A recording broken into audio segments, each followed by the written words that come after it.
Hey kids, Derek Bennett here, and welcome back to another episode of Atheologica. I'm hoping everyone is enjoying the feng shui here, the absolute minimalism. We got a lot of yellow in the background. We've got a bed. That's where I do my sleeping and my lounging at times. If you look in that direction, there's a closet. I hang clothes in there. I know that's crazy. There is more shit in here. You just can't see it. Like, I've got a cool little pagan shrine over here with Buddha and Athena and a little candlelight magic going. I got the big screen and the game consoles because I nerd out like that. I swear to you, there's shit in here. You just can't tell it. So you're gonna have to make do with this. There is a topic. I swear to God, I'm getting to it. But can we first begin with a comment? I did an interview with Derek Lambert on the Myth Vision podcast, sharing my story, my background, my very early deconversion and elements of my childhood and some of these things that played a role. And it was a lot of people seem to really appreciate that, and I appreciate you for appreciating it. And the appreciation just goes round and round and round. It just round and round and round it goes. No, but I really sincerely do. I did get a comment from someone though, and it's William. I hope I'm pronouncing your last name right. William, is it Vea? Or V-A-E-A. I'm not an educated man, so I can barely read anything. But William Vea, I want to say, William Vea 4139. Now, I don't know what I can't break that down what that 4139 stands for, but I'll bet it's something substantial. I'll bet you're a deep, deep man. William says, in regard to my interview, that video, these videos perfectly reveal their extreme lack of knowledge. They're up for riches and honor. Oh, you got me here, man. You got me here, William. It's true. As a result of doing this, I'm extremely wealthy. I now have a Cessna. It's like a stealth black Cessna jet plane. Just, it's parked out in the driveway. It's a tight fit, but we got it in there. I've got a Lamborghini Diablo that shoots fire out the back whenever you put it into like overdrive, and you can pancake a lot of pedestrians doing that. But don't tell anyone I do that, because that's a secret and it's against the law.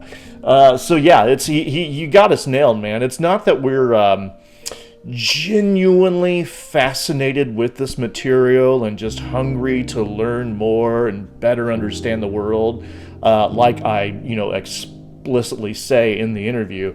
We're doing it for riches and fame, and good on you, William Vea 4139, for nailing me down. We'll do more of these when we get these comments. We'll have us a good laugh at you idiots. So today's topic, we've talked about these Greco-Roman apotheosis type legends where the hero is deified and immortalized. They are raised up to the heavens. Sometimes they've died and then been bodily raised. Other times they are translated while still alive. And then you have all of these portents and prodigies. The body goes missing. There are appearances to witnesses. Sometimes they deliver divine instructions before ascending on high. And of course, the Gospels are playing right into this type of Greco-Roman lore.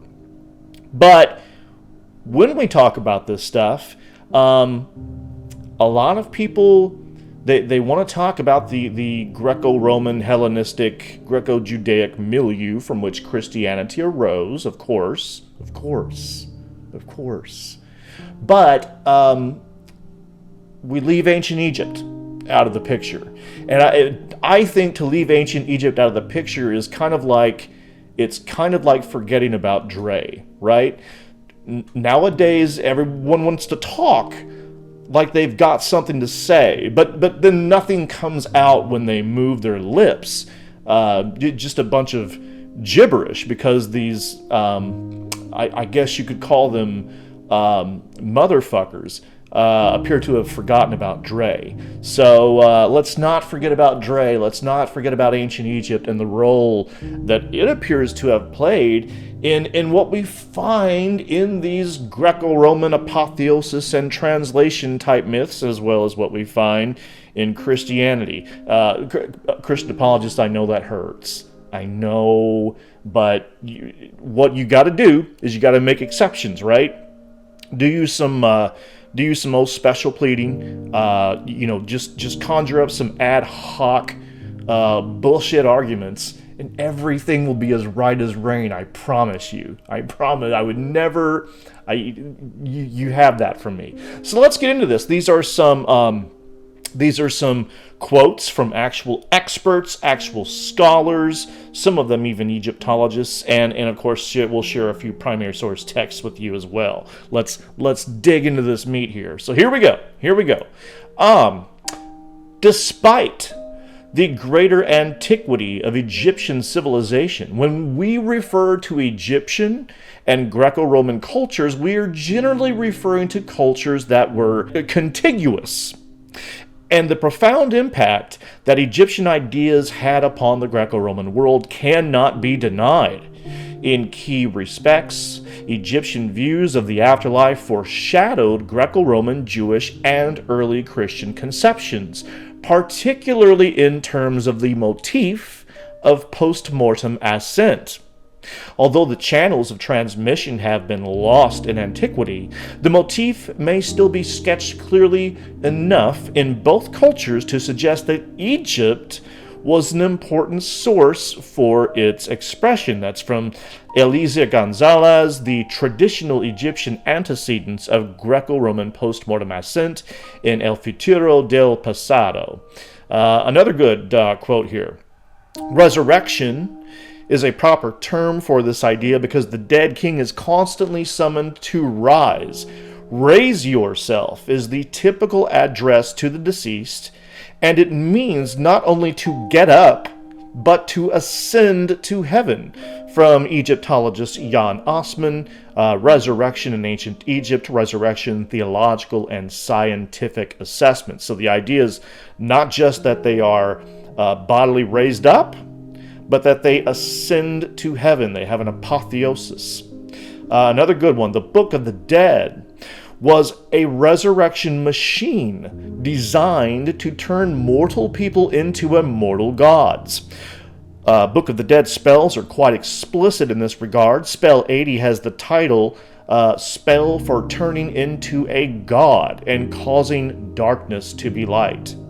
The Book of the Dead, then, is a grimoire of magical incantations intent on resurrecting the deceased and turning them into a powerful, immortal spirit called an Ak in ancient Egyptian, which has joined the solar Osirian cycle. According to the text, whoever knows this book will not perish. That is from Egyptologist Foy Scalf in Book of the Dead, Becoming God in Ancient Egypt, from the Oriental Institute Museum publications. So we see here that the whole idea is that one becomes an immortal god when they are either raised from death or raised to immortality. It is also a deification, just as it is with Jesus in the early Christian tradition, found in Paul's letters, Philippian Creed, the hymn there, the Philippian hymn where he is highly exalted as a result of being raised. In Romans 1:4, he becomes the Son of God in power by his resurrection from the dead. This is as much apotheosis as it is resurrection. And we continue with some fun little primary source texts From the pyramid text, raise yourself because of your strength. May you ascend to the sky. May you have power in your body. The king is Osiris. The king is bound for the sky. The king is bound for the sky on the wind, on the wind. The king has ascended on a cloud. So the whole idea is ascension and taking one's place in the heavenly realm among the gods. A long one here, but a goodie. Whether I live or die, I am Osiris. I enter in and reappear through you. I decay in you. I grow in you. I fall down in you. I fall upon my side. The gods are living in me, for I live and grow in the corn that sustains the honored ones. I cover the earth. Whether I live or die, I am barley. I am not destroyed. I have entered the order. I rely upon the order. I become master of the order. This is the order of the gods of creation. I emerge in the order. I make my form distinct. I am the Lord of Kenet. I have entered into the order. I have reached its limits. Once again, one becomes associated with the gods of creation. They become an immortal god, especially as a result of being identified with Osiris and their being raised from death. We find some of this mystical soteriology, of course, in Paul's letters, like in Romans 6 and 1 Corinthians 15, Philippians 3, where one is identified mystically or ritually with Christ in his death and resurrection. Any coincidence that it shows up here? I should say not. We're probably talking about influence as a result of cultural diffusion rather than any kind of direct borrowing. But still, it seems to weave its way into later religious traditions, which is just fascinating. Arthur Verlouis, Department Chair of Religious Studies at Michigan State University, explains that there was a time when scholars dismissed many of the Greek or Roman claims of direct connections to Egyptian tradition, though it has since been shown conclusively the links between Egyptian traditions and the Greco-Roman mystery and magical traditions. Why would the Greeks and Romans have drawn on Egyptian traditions so extensively as others have argued? There are a number of reasons. One is the immense antiquity of Egyptian culture and its consequent mystique. By drawing on Egyptian culture, Greeks and Romans could lay claim to a power and authority that Greek or Roman cultures on their own did not have. Egyptian tradition was regarded by the Greco-Romans as synonymous with magic and ancient wisdom as well as divinatory power. So it is not surprising that the mystery traditions and the Hermetica reflected this. Again, from Arthur Verlouis in Magic and Mysticism, an Introduction to Western Esotericism. That's a text that I had to read for my grad level course on magic and mysticism. So let's not forget about Dre.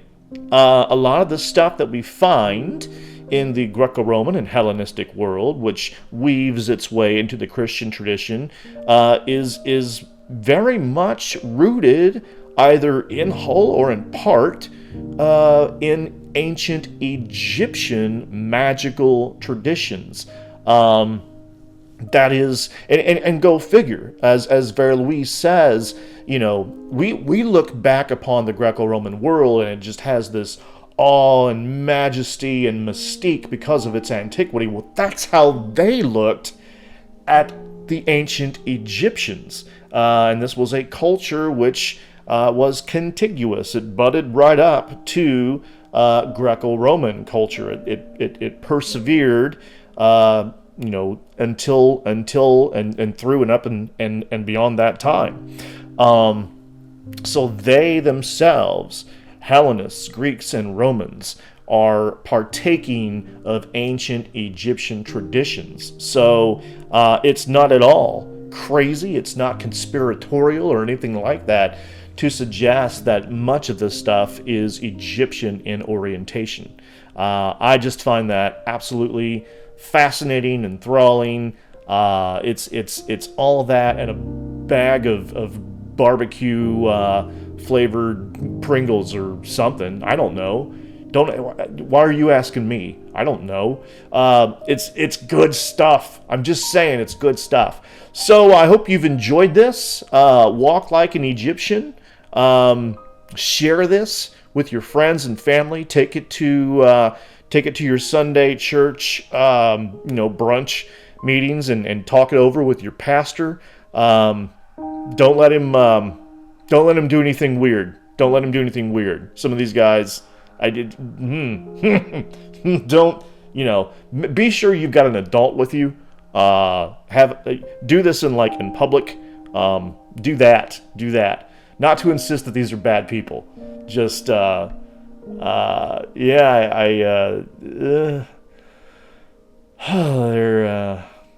something. They're dishonest hacks.